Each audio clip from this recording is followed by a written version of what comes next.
So ayan mga kadrama-rama, alam ko pong inaabangan nyo po no, yung next na mangyayari dito sa Shining Inheritance, dahil alam naman po natin mga kadrama na kung saan itong si Lola Orian nandun nga po talaga sa facilities at makakagawa nga po talaga sila ng paraan ni Ina para nga po talaga muli silang magkita, at possible din po talaga ay bumalik na din po talaga yung alaala ni Lola Orian no, dahil nakakainis naman minsan itong mga kadrama na parang walang magandang nagiging resulta parang wala silang ibang kakampi itong si Lola Orian at saka itong si Ina. Sana gumawa naman po talaga si direktor ng paraan no, para magkaroon sila ng kakampi para makabangon po talaga sila uli, lalong lalo na ngayon si Ina ay bagsak na bagsak pa, lalong lalo na itong si Nuno nasa hospital, talagang may congenital heart disease, talagang kailangan maoperahan.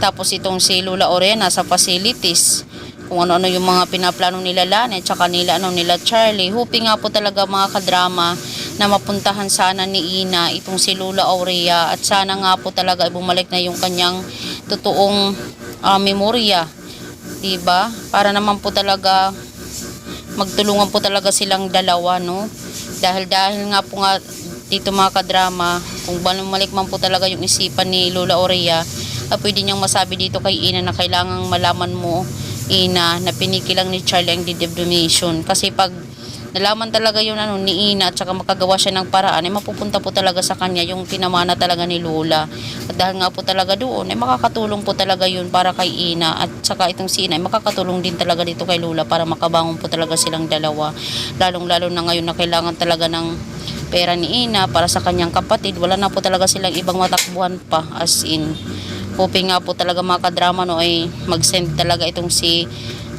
director talaga ng magiging kakampi talaga nila, nahahawak talaga dito kay Ina at saka dito kay Lola Aurea para makabangon po talaga sila. Alam ko naman po mga kadrama na yun naman talaga yung inaantay nating lahat diba?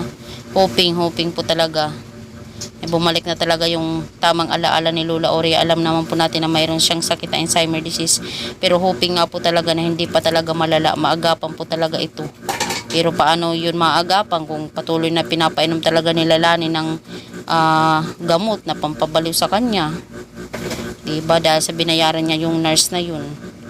Ay nako, hoping nga po talaga mga kadrama matuklasan na talaga nila nila Joanna, nila Yuan, lahat diba, para malaman na talaga nila kung sino talaga yung kanilang tunay na kaaway. So yun lang po mga kadrama, abangan lang po natin yung senaryo na mangyayari dito, hoping makabangon na po talaga sila.